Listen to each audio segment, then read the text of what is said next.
Justice for Soujanya. ಧರ್ಮದ ಹೆಸರಲ್ಲಿ, ನ್ಯಾಯದ ಹೆಸರಲ್ಲಿ ಅಧರ್ಮ ಅನ್ಯಾಯವೇ ತಾಂಡವಾಡುತ್ತಿದೆ. ನಾರಾಯಣ ಯಮನ್ case, still no justice. Vedavalli case, still no justice. Padmalatha case, still no justice. Bank manager ಹೆಂಡತಿ, bank manager wife case, still no justice. Sowjanya case, still no justice. ಇದುವರೆಗೆ ಯಾಕಿನ್ನೂ ಬಗೆಹರಿಸಿಲ್ಲ? ಕಾನೂನು ಇಷ್ಟೊಂದು ದೌರ್ಬಲ್ಯವ? ಒಬ್ಬ ವ್ಯಕ್ತಿ ಒಂದು ಇಡೀ ಪ್ರದೇಶವನ್ನು ತನ್ನ ತೆಕ್ಕೆಗೆ ತೆಗೆದುಕೊಂಡು ತನ್ನದೇ ಆಡಳಿತ ನಡೆಸಿಕೊಂಡು ತನ್ನದೇ ಸ್ವಂತ ಗೌರ್ನಮೆಂಟ್ ನಡೆಸ್ಕೊಂಡು ಹೋಗೋ ಅಧಿಕಾರ ಕೊಟ್ಟದ್ದು ಯಾರು? ಕಾನೂನು ಅಧಿಕಾರಿಗಳೇ ಅವನ ಮುಂದೆ ಮಂಡಿಯೂರಿ ಕುಳಿತಿದ್ದೇಕೆ? ಅವನದೇ ದೇವಸ್ಥಾನದ ಮೇಲೆ PIL ಯಾಕೆ ಹಾಕಿಲ್ಲ?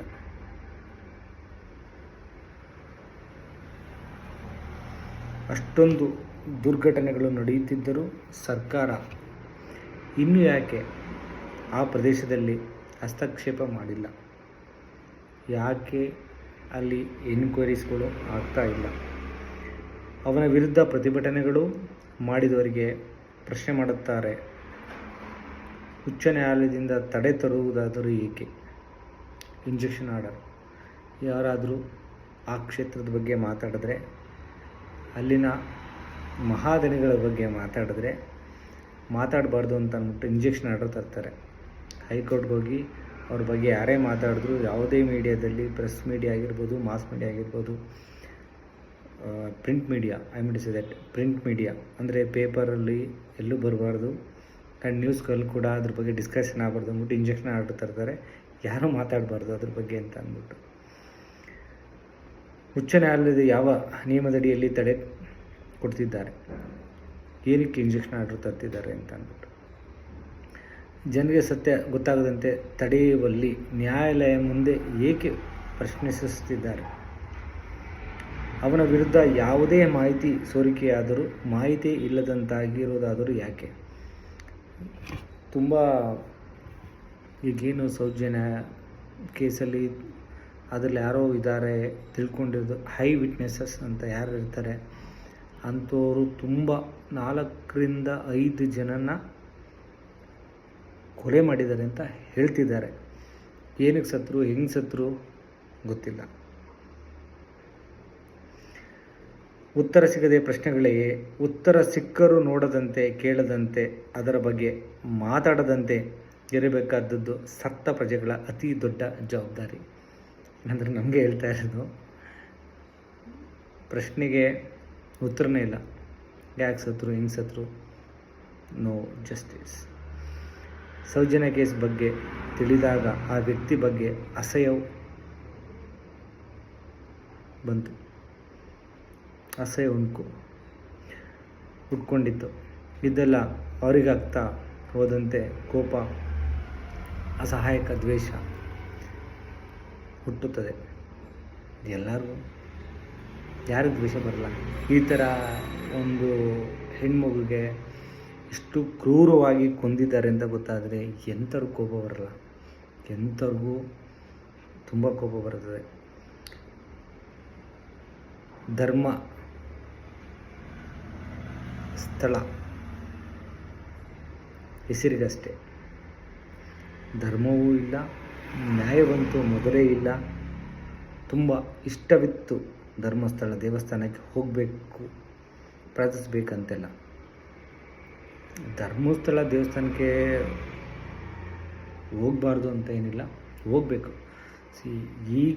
ಇಲ್ಲಿ ನಡೆದಿರೋ ಘಟನೆಗಳಿಗೂ ಅಲ್ಲಿರುವಂಥ ದೇವರಿಗೂ ಯಾವುದೇ ರೀತಿಯಾದಂಥ ಸಂಬಂಧ ಇಲ್ಲ. ದೇವಸ್ಥಾನಕ್ಕೆ ಹೋಗಿ ಕೈ ಮುಗಿರಿ, ಬನ್ನಿ, ಪ್ರಾರ್ಥಿಸಿ. ಅಲ್ಲಿನ ಕೆಲವೊಬ್ಬರು ವ್ಯಕ್ತಿಗಳಿಗೆ ಹಾಗೂ ಅಲ್ಲಿ ನಡೀತಾ ಇರೋ ಈ ಥರ ತುಂಬ ಅಮಾನವೀಯ ಘಟನೆಗಳು ಏಕೆಂದರೆ ಒಂದು ಸ್ಥಳದಲ್ಲಿ ನಾವು ಇದ್ದೀವಿ ಅಂತ ಹೇಳಿದ್ರೆ, ಉದಾಹರಣೆಗೆ ಒಂದು ಪುಟಾಣಿ ಊರು ಅಂತ ಒಂದು ಗ್ರಾಮ ಅಂತ ತಿಳ್ಕೊಳ್ಳಿ. ಆ ಗ್ರಾಮದಲ್ಲಿ ಪಟೇಲರೇ ಇರ್ತಾರೆ ಅಂತ. ಪಟೇಲರು ಆಗಿನ ಕಾಲದಲ್ಲಿ ಇರ್ತಲ್ಲ, ಪಟೇಲರು ನ್ಯಾಯ ನಡೆಸೋರು ಅಂತ ಅಂದ್ಬಿಟ್ಟು, ಆ ಥರ ಪಟೇಲರು ಆ ಥರ ಯಾವುದೇ ಒಂದು ಅಹಿತಕರ ಘಟನೆ ನಡೆದಾಗ ಅದನ್ನು ಖಂಡಿಸ್ಬೇಕು. ಈ ಥರ ನಡೀಬಾರ್ದು, ಇದು ನಡೆದ್ರೆ ನಮ್ಮ ಊರಿಗೆ ಅವಮಾನ, ಇದನ್ನು ಯಾರೇ ನಡೆದಿರಲಿ, ಯಾರೇ ಮಾಡಿದೆ ಅವ್ರಿಗೆ ಕಠಿಣಾತಿ ಕಠಿಣ ಶಿಕ್ಷೆಯನ್ನು ಕೊಡಿಸ್ಬೇಕಾಗಿರೋದು ಆ ಗ್ರಾಮಸ್ಥರ ಹಾಗೂ ಅಲ್ಲಿನ ಪಟೇಲರು ಅಥವಾ ಧನಿಗಳು ಅಲ್ಲಿ ಯಾರು ಹೇಳ್ತಾರೋ ಅವ್ರದ್ದು ಅತ್ಯುತ್ತಮ ಜವಾಬ್ದಾರಿ. ಹೆಂಗೆ ಒಂದು ರಾಜ್ಯದಲ್ಲಿ ಏನೇ ಘಟನೆ ನಡೆದರೂ CM ರೆಸ್ಪಾನ್ಸಿಬಲ್ ಆಗಿರ್ತಾರೆ ಅಂತ ಹೇಳ್ತೀವಲ್ಲೋ, ಅದೇ ಥರ ಅಲ್ಲಿ ನಡೆದಿರೋ ಇನ್ಸಿಡೆಂಟ್ಗೆ ಅವ್ರ ಜವಾಬ್ದಾರಿ ಆಗಿರ್ತಾರೆ. ಮೇಲ್ನೋಟಕ್ಕೆ ಇಲ್ಲಿ ಅವ್ರದ್ದು ಏನೂ ರೆಸ್ಪಾನ್ಸಿಬಿಲಿಟಿ ತೊಗೊಂಡಿಲ್ಲ ಅಂತ ಗೊತ್ತಾಗ್ತಾ ಇದೆ, but reason don't know. Sowjanya case ಬಗ್ಗೆ ತಿಳಿದಾಗ ಆ ವ್ಯಕ್ತಿ ಬಗ್ಗೆ ಅಸಹ್ಯ, ಯಾರಿಗೂ ಅಸಹ್ಯ ಬರಲಿ ಹೇಳಿ. ಅಲ್ಲಿ ಜನರಿಗೆ ನ್ಯಾಯ ಕೊಡಿಸದ ದೇವರು ನಾವು ಇನ್ನೆಲ್ಲಿಂದಲೂ ನಮ್ಮ ಕಷ್ಟದ ಶ್ರಮದ ದುಡ್ಡು ಖರ್ಚು ಮಾಡಿಕೊಂಡು ಹೋಗಿ ಏನಾದರೂ ಕೋರಿಕೊಂಡರೆ ನೆರವೇರಿಸುತ್ತಾನ. ಅಲ್ಲಿರೋ ಜನರಿಗೆ ನ್ಯಾಯ ಕೊಡಿಸ್ತಾ ಇಲ್ಲ ಅಂತ ಅಂದಮೇಲೆ ನಾವು ಇಲ್ಲಿಂದ ಹೋದ ಜನಕ್ಕೆ ನ್ಯಾಯ ಕೊಡ್ತಾನ ಭಗವಂತ ಶ್ರೀ ಮಂಜುನಾಥ ಸ್ವಾಮಿ, ಅಣ್ಣಪ್ಪ ಸ್ವಾಮಿ ಅಂತ ಕೇಳಿದ್ರೆ ಅದು ಇಲ್ಲ ಅಂತ ಸಾಧ್ಯನೇ ಇಲ್ಲ ಹೇಳೋದಕ್ಕೆ. ಅಲ್ಲಿ ಅಣ್ಣಪ್ಪ ಸ್ವಾಮಿ, ಮಂಜುನಾಥ ಸ್ವಾಮಿ ನೆಲೆಸಿರೋದಕ್ಕೇ ಇನ್ನು ಅಲ್ಲಿ ನಡೆದಂತಹ ಅಮಾನವೀಯ ಘಟನೆಗಳು ಕ್ಲೋಸ್ ಆಗಿಲ್ಲ. ಇನ್ನು ಓಪನ್ ಸ್ಟೇಟಸಲ್ಲಿ ಇರೋದೇ ಅದೇ ಕಾರಣಕ್ಕೋಸ್ಕರ. ದೇವರು ಇರೋದು ಸತ್ಯ. ಅಲ್ಲಿ ಯಾರ್ಯಾರು ಇನ್ವಾಲ್ವ್ ಆಗಿದ್ದಾರೆ, ಯಾರು ಮಾಡಿದ್ದಾರೆ, ಅವ್ರಿಗೆ ಭಗವಂತ ಶಿಕ್ಷೆ ಖಂಡಿತ ಕೊಟ್ಟೇ ಕೊಡ್ತಾನೆ. But how to wait. ನಮ್ಮ ಕಷ್ಟದ ಶ್ರಮದ ದುಡ್ಡು ಅನ್ಯಾಯಕ್ಕೆ ಬಳಕೆಯಾಗೋದರೆ ಈ ದೇವಸ್ಥಾನಗಳಿಗೆ ಹೋಗೋದಾದರೂ ಒಳ್ಳೆಯದು. ಇಲ್ಲ, ಹೋಗಬೇಕು, ದೇವಸ್ಥಾನಕ್ಕೆ ಹೋಗ್ಬಿಡಿ ಅಂತ ಹೇಳಲ್ಲ, ಹೋಗಬೇಕು. ಕಷ್ಟ ಏನಿದ್ರು ಭಗವಂತನ ಮುಂದೆ ಹೋಗ್ಬಿಟ್ಟು ಕೇಳ್ಕೊಂಡಾಗ್ಲೇ ಅದಕ್ಕೆ ಪರಿಹಾರ ಸಿಗೋದು. ಆದರೆ ಅಲ್ಲಿ ಕಾಣಿಕೆ ಹುಂಡಿಗೆ ದುಡ್ಡು ಹಾಕೋದು, ಅಲ್ಲಿ ಪ್ರಸಾದ ದುಡ್ಡು ಕೊಟ್ಟು ಪ್ರಸಾದ ಪರ್ಚೇಸ್ ಮಾಡು, ಅದು ನಿಮಗೆ ಬಿಟ್ಟದ್ದು. ಬೇಕಿದ್ದರೆ ಮಾಡ್ಬೋದು, ಬೇಡ ಅಂದರೆ ಪರವಾಗಿಲ್ಲ, ಹೋಗ್ಬೋದು, ಕೈ ಮುಗಿಬೋದು, ಬರ್ಬೋದು. ಅಲ್ಲಿ ಪ್ರಸಾದ ದುಡ್ಡು ಕೊಟ್ಟು ತೊಗೊಳ್ತೀರಾ ಅಥವಾ ಅಲ್ಲಿ ಕಾಣಿಕೆ ಉಂಡಿಗೆ ಹಾಕ್ತೀರಾ, ಅದು ನಿಮಗೆ ಬಿಟ್ಟ ವಿಷಯ.